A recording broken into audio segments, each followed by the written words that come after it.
computer? Yeah.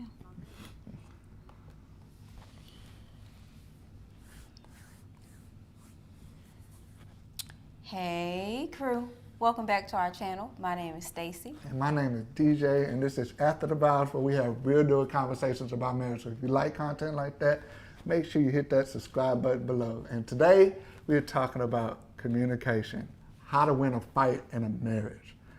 So let me just say first and foremost, I love my wife so much. She's been working so hard with Miss Felicia. So shouts out to Felicia Ali. You've been From working All out. Day with Ali. Yeah, you've been working out like every day, huh? Yep, 5 days a week. And Man. she been kicking my butt. But thank you. I see you already trying to win this fight. I mean, you know, you gotta throw in a few precursors there. You know what I'm saying? Set some traps. He's ready. He's ready. Yeah. So I got a bone to pick with you. What I do? Yeah, man. Already? Like a couple of days, you posted a status. I wonder if I can pull it up. Let me see if I can pull it up. You posted a status, and it was like, a marriage isn't perfect every day or something like that. What you posted on? Was it Instagram? It was on Instagram, but Let me pull that up. but marriage isn't. I ain't like that. I ain't like What that. you I just mean? feel like you should be like, my husband is perfect. You know, it's just everything You that I joking. imagined it to be. Because I was a little girl, and he is just Like you my everything. prince? Yeah. That's what I My wanted knight. to hear. Knight in shining armor, all that. But all that. But you're not gonna be there every day. That's true. That's true. Let me see if I can pull it up. So we can read along together. What did I say? Oh Lord. Was it on Instagram? Yeah, it's right there. This? No. That. Oh, this? Yeah. Okay. So I hope y'all can see that. It says, A perfect marriage doesn't exist.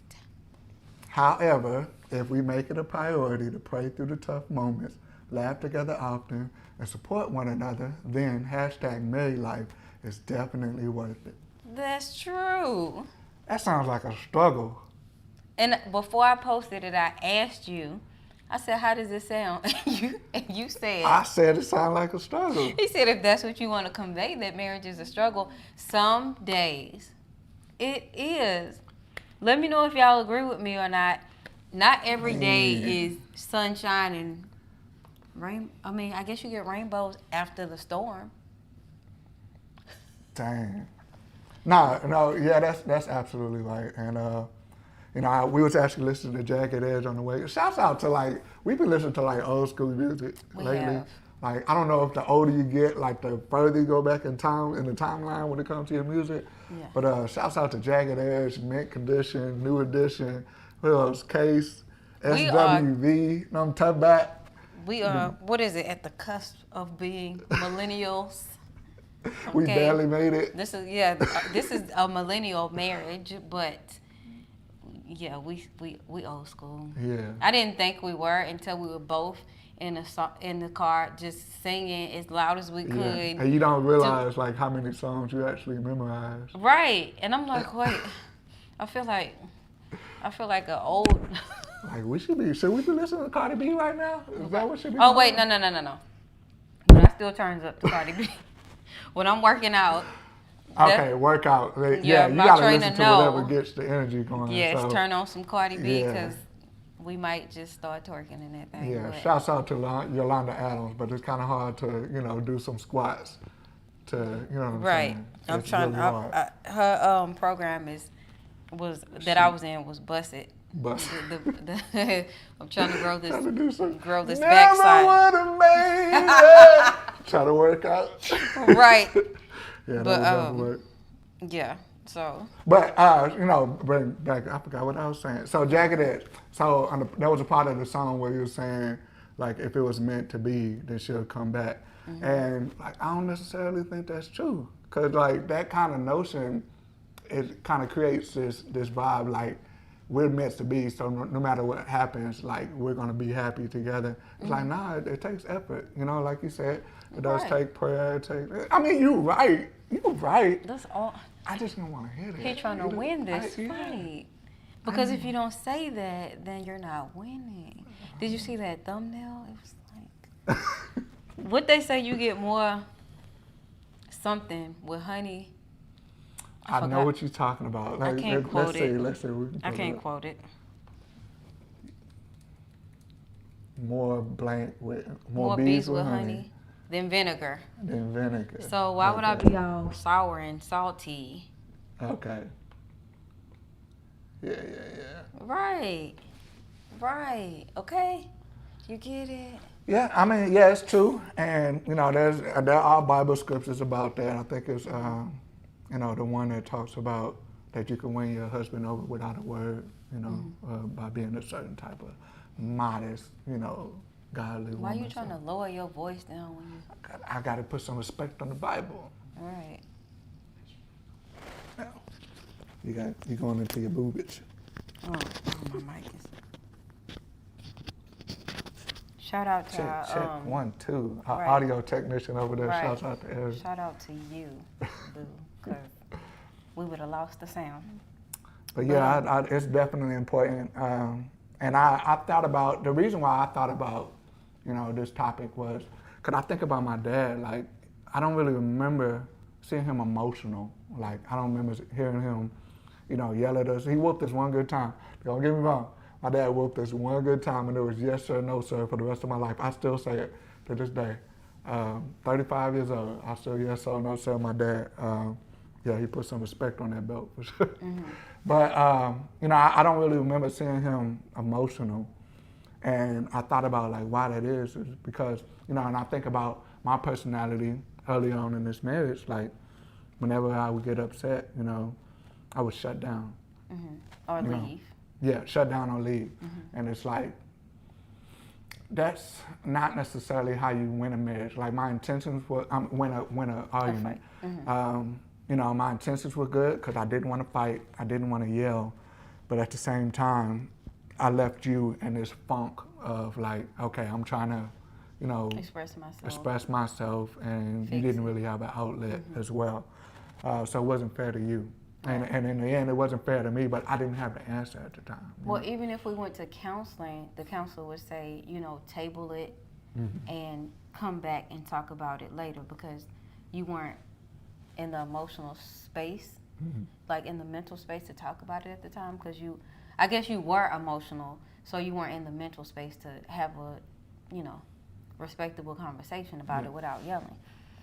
That was hard for me because I never knew when we would be able to come back and talk about whatever the issue was. Yeah, but you probably felt like I'll be gone forever. Days.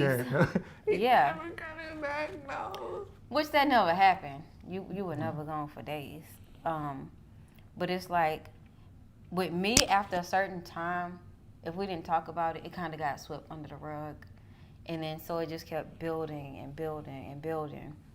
And then we ended up, like when we get into another argument, everything comes out that we never, you know, once we tabled it, we never talked about it. And so you're like, why are you bringing up old stuff?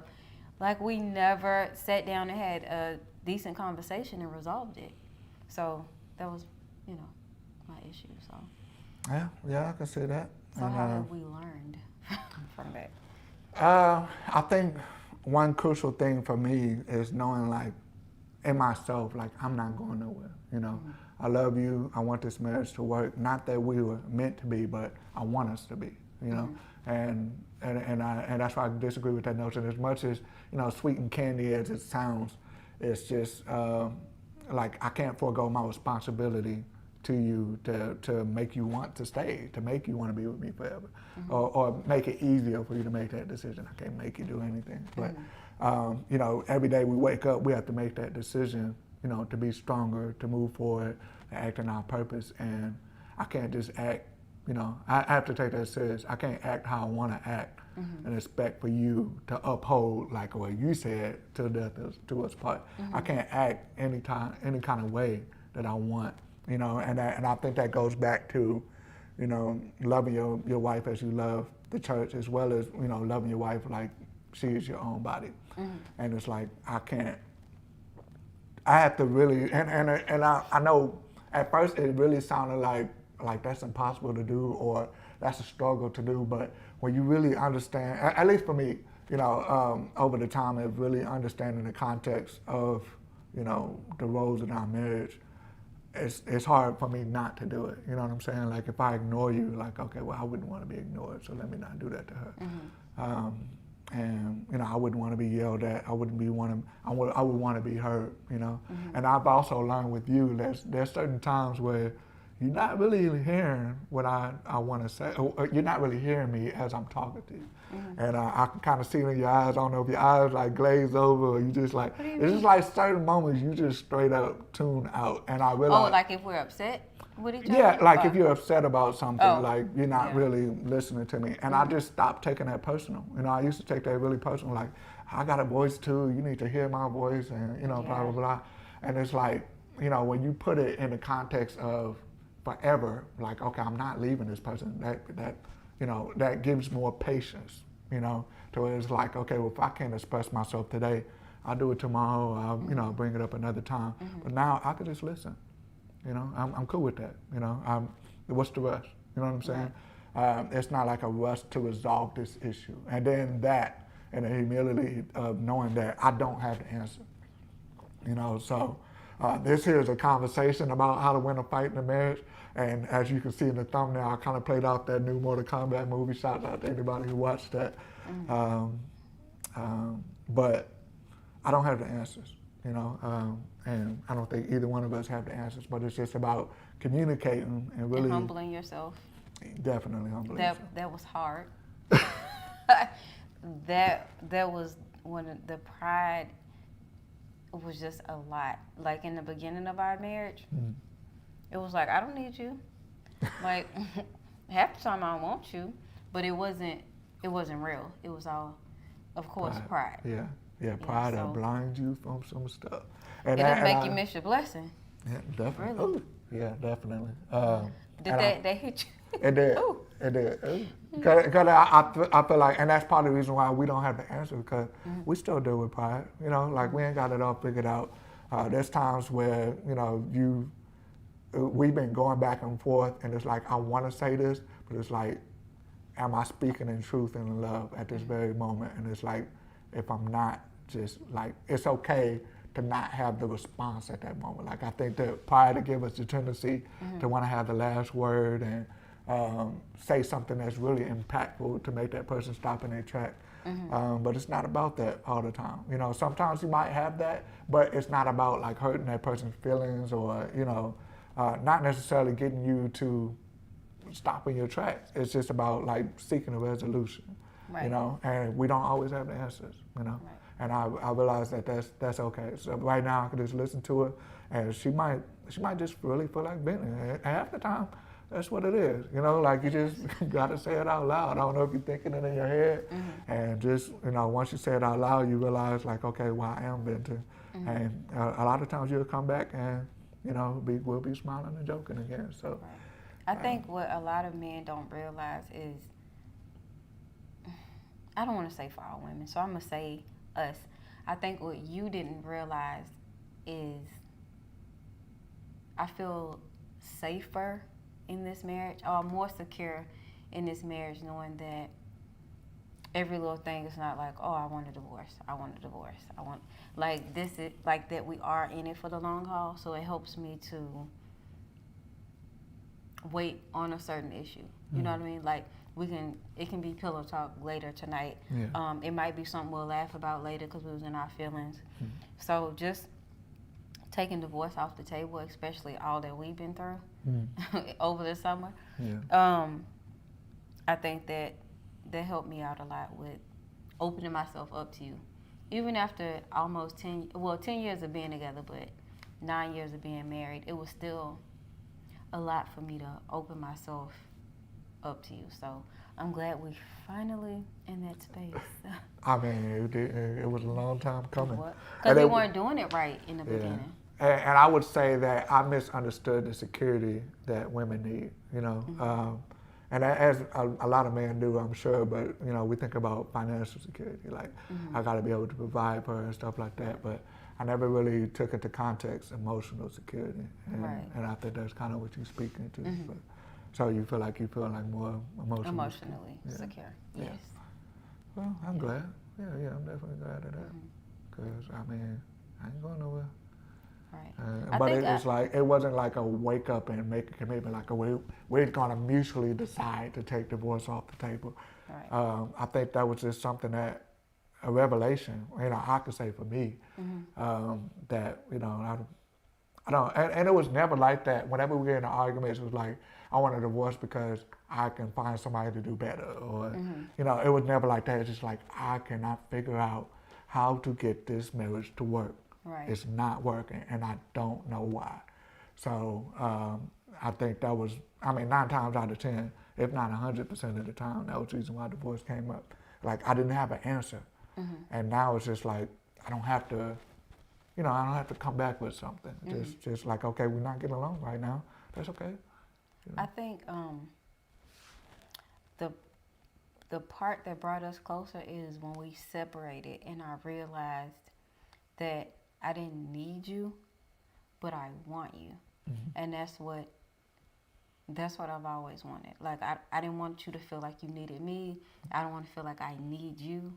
But the fact that we make the decision each and every day to want to be in this marriage. So, and I think a lot of men, that kind of hurts to hear. But, it was never, I think I've said that to you from the beginning. Like, I never wanted you to need me. Never wanted that. And I think there's a lot of men out there that I've seen, that had problems in their relationship. Some have been divorced, a few times. Right. I ain't saying no names. But, yeah, some have been divorced. But it was just kind of like that pride issue. Like, you want to hear that. You want to hear, like, this person needs you. But it's like, no, that's not what you want, because by saying, first of all, humble yourself, because if you're saying this person needs you, like, that's saying that you're able to provide on a certain level that is basically, and it's basically impeccable. Like, it is invincible to all the outside forces that we have working against us on a day-to-day basis that just make, like, we wake up every day expecting our day to go a certain way. We already know we're kids. Right. Like, we expect to be crazy. to just, like, yesterday we went to the aquarium. We thought we were going to be there at a certain time and we were going to eat this and eat that. None of that worked out, but that's outside forces that we just simply can't control. So to expect somebody to need you is like saying you can control all of that. Like, come on. Like, but I don't think people really look at it in that context. I feel like it should be a relief for you guys to know that your wife or your woman your spouse doesn't need you. Yeah. Like, I feel like it's kind of a burden on you, and it makes us feel some kind of way too. I think that was my issue in that counseling, like when we took them to counseling with us, and it was like, I honestly feel like as a stay-at-home mom, I need him because he's the one who brings in the finances. It still wasn't feeling like, even after being in marriage for this long, it still didn't feel like your money was my money. It was still kind of like, hey, I'm spending this. And it might not make sense to a lot of women, like, girl. But I was used to having my own. Like, when you met me, I had 2 jobs, my own car. You know what I'm saying? And so just when we started having kids and I, stopped to be a mom, it was like, okay, after a while, at first it was fun, it was cool. I'm a stay-at-home wife. And I had this vision. I'm sure you expected that to be a whole lot more fun. I had this vision in my head that I'm sure a lot of, new stay-at-home moms do. But then it hit me like, this is not as fun as I thought. And I'm used to being more independent. I don't like this. I don't like depending on him. And so, and then at some point I felt a little bit trapped. But now, who left that on? AC. It came on. But that's fine. But now it's like I had to get back to who Stacy is. Like, I'm more than just your wife. I'm more than a mom. And a lot of times I don't know if I'm bringing this, I don't know if I'm explaining it right. Yeah. What I was going to ask, though, was what do you think helped you or what is helping you with that revelation or to, like, that mindset? Self-care. Okay. The fact that I work out 5 days a week, the fact that I'm back in school, you know what I'm saying? And doing, like, what I love doing. Yeah. So I think and then I think you show that your love in a better way. Like, I think you've improved on that. Like, you'll check on me throughout the day, or I'll come in, and I was missing that adult interaction. You was like so driven on the business that, you kind of forgot about me. So And that's the struggle too with the business, because it's like I never forgot about you, but it's like I know not I know, but the mindset was, if this isn't right, my marriage isn't right. If this business isn't where it needs to be, if I'm not successful, my wife will not respect me in the way that I expect her to respect me, or my kids won't respect me in the way that I expect them to. So I always felt like, it was for y'all, and I know y'all didn't see that, and I get that now. I get that y'all didn't see that. Rocket is tripping. Right. Hopefully y'all don't hear that. I'm sure y'all They do. probably do. I'm gonna let him in. He's tripping. He usually be out here all quiet and stuff. Right, and doesn't want to come in the house. Watch him come running through here. Well, we live, y'all. What you talking about, Rocket?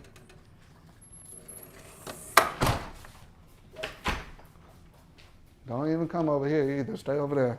Right, Stay over there. Don't even come over here with that. Go on, Rocket. Bye. So I wonder if his fur is just. I wonder if a lot of men feel that way. Like, if things aren't right financially, then. Yeah, absolutely. It's hard not to, like, because that's what we. Oh no, sir! Stop! Why are you barking at her? He never does this. Of course, when we on live stream, he want to play. make an appearance. Right. Okay, don't come over here pressing buttons and stuff, because you clumsy. But yeah, it's hard not to, because as men we're taught, Rocket, get in your kennel, go. As men we're taught to be, providers. That's our worth. You're only worth what you can give. What you can buy, and even when we're not like the type of men that's like flashy with necklaces and stuff, necklaces and bling and stuff. I was never that type of guy, but it was still like the internal, like, if I can't give this person security, then that defines my worth. What I can do is who I am, and I realize it's beyond that. And I still struggle with it. I'm not gonna say I realize it's beyond that, but I'm realizing, exactly what it means to have that balance as far as, being a provider and being, not just financially, but emotionally, and that requires me to be there. Yesterday, I was really excited about, I saw an open date on the calendar, first Saturday this year probably, that I didn't have a wedding. And, something was in me was just like, just book it for your family. And that meant a lot to me, that I was able to do that I can schedule time off with my family. And then even after that, I had like 3 or 4 inquiries, hey, are you free this day? That was a test. Yeah. And then one of them was a real big wedding too, but I was just like, it was not even an option. Like, no, I have this scheduled for my family. Right. And I smiled when I saw it on the calendar, because it's important if they put it on the calendar. Yeah, I live and die by my calendar. So if it's not on the calendar, I'm not showing up. I'm not gonna be there. Right. And so yeah, it was really important for me to put that. I think Skylar came in there, was like, do you want to? Well, Mom asked if you want to just go to the same place instead. So for you to really. And I was like, nah, we want to go. I want to go somewhere special, So we went to the aquarium downtown. Y'all will see that probably in the next vlog. But yeah, just because they had never been. Yeah, they never been. Yeah. And they had a blast. We didn't get to do much because we got there late. And it was packed. Yeah, it was unbelievable. COVID, what? Like, it was so many people there. But yeah, we still had a blast. It was just nice to spend time with y'all. You know what I mean? Like, and I know I'm saying a lot of stuff that sounds sappy and cheesy and stuff like that, but it's the honest to God truth. Like, y'all have always meant the world to me, but I had a struggle of finding that balance. Like, yeah, I'm doing this for them. So they, I want my wife to be able to get whatever car she wants whenever she feel like she need new clothes. Oh, I ain't got nothing to wear. Okay, we'll just go buy some stuff. You know what I'm talking about? Like, we got money. So, and I've always envisioned that. And, that's still the goal, not necessarily for materialistic reasons, but, I want my family to feel safe. I want them to have stuff, and I don't think there's anything wrong with that. But it's like, in the process of being there, I can't lose y'all. What does it profit the man to gain the whole world and lose his soul? Right. And the same thing is, lose my family. Right. And that was my fear. Yeah. When you think I was upset about something else, it was like, I feel like you're really losing us. Like, you're missing out. The kids are just getting older and older, and I'm becoming uninterested because you're gone. So, like, I had to put my hand. I knew that was gonna be a blow. Like, I had to put my hand on your knee. I get it. But it was like I felt like I was raising the kids on my own. Yes, we were able to go, like me and the kids, we could just go wherever we wanted to go and spend what we wanted to spend, because you're like, it's in the account. But I'm like, where are you? And even when I said it, I think it didn't fully register. Like, because it felt like I was here, but it's like we wasn't here. Right. Yeah, I get it. So it's a different. So you feel like I'm here more? Yeah. Yeah, even when you work all day, you'll come out the office and like, hey, I'm just checking on you. Like, you need help with something. And that's everything. That means everything to me. And the crazy part thing, I don't feel like I'm really coming out the office more, but I do feel like I'm more intentional. And I think that makes a difference. Right. Because in the process of a marriage, like, the enemy comes to kill, steal, and destroy. And, a lot of ways that the enemy does that is through lying and deception. And it's very easy for the enemy to, come in between your marriage when you leave space for that to happen. I feel like by me being intentional, if the enemy comes and says, oh, well, you're doing this by yourself, like, you don't need him, like, you have the physical evidence or the testimony to say, no, he is. And as opposed to having, I'm not leaving you to fight the enemy by yourself. Right. And I had to look at that a different way. Like, and again, that goes back to me, loving you like you're me. Like you're a part of my own body. Like, I can't leave you. Yeah. I know what I go through. When I'm in that office all day, I know that I have to fight off. I never really think it like, and I don't think I really said it in an argument. I might have. I wouldn't put it past myself, but. I'm doing everything by myself and you don't help me with anything. Yeah, you said that. But okay. Probably not as direct. As far as the business, you would say, hey, I'm doing this and this and this, and we're supposed to be, partners in the business. And I'm like, but I got so much going on, and 3 kids, different personalities, and, you got to care for them differently, and then trying to keep up with the house. Yeah. And then, wife duties. And so you just gotta, I'm doing a lot too. So we have to both understand that we're both doing a lot, and we just have to step in where we can to alleviate some of the... And that's how, I deal with those thoughts. Like, I know, I don't know what she's doing all moments of the day. And I do remember days, moments where it would come out. It would be like something like, oh, you're on Instagram all day or something like that. I would say stuff like, I do remember saying stuff like that. So I remember saying stuff like that. But those are times where, I would deal with those thoughts all day. Like, okay, well, I know how hard I'm working, and the natural tendency of pride is to just compare yourself to somebody else. Like, they're not working as hard as me. They don't have it as hard as me. Nobody in the world. And I feel like that's kind of the key to depression, and that's a whole nother story. You're going to school for psychology. You can probably talk about that a little bit more than me, but I feel like that's kind of the start of depression is selfishness, like, what about me? Right. Nobody's paying attention to me. Nobody's, helping me. And that is deception, when you really realize your place in this world and what you're, here for and what your purpose is. And focus on that. Focus on that. And I feel like the depression just kind of falls away, But, that's kind of a whole nother discussion. But, got to go. What's up? Thanks for joining us. She said, girl, like she laughing. But there's a delay, and we say so much, I don't even remember what I said. Yeah. Something crazy, I'm sure.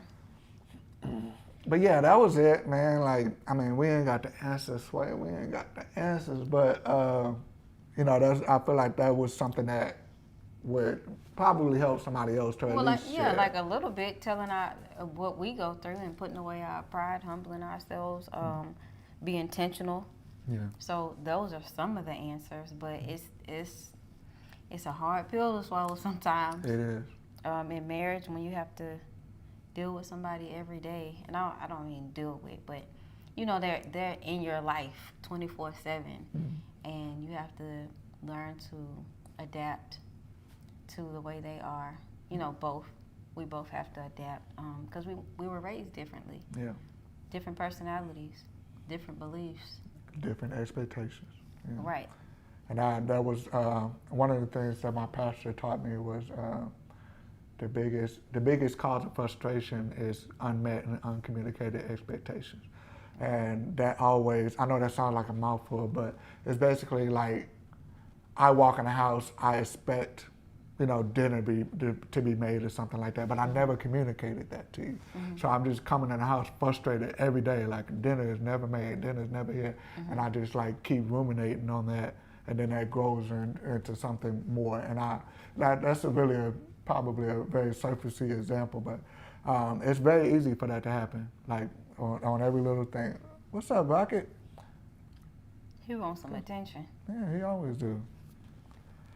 But yeah, that was it. So definitely thank you guys for joining us. And I'll give you this point. So you want to know how to win a fight? Every time not every time, a high percentage where me and Stacey are not getting along. I don't care what she has on when we're not getting along, but whenever, like at some point, an hour or two later, you all dressed up, you got your makeup on, you got your lashes on. Like, I'm gonna be mad at her. I'm gonna be mad at that.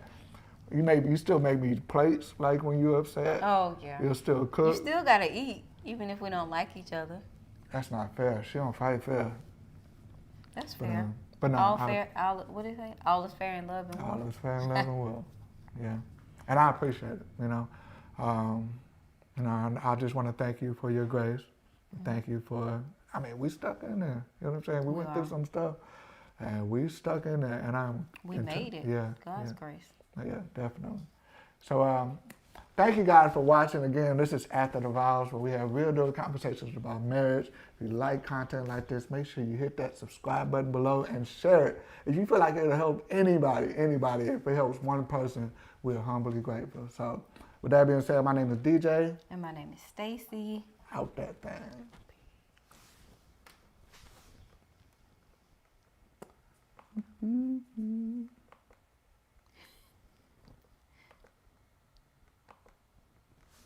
It does one.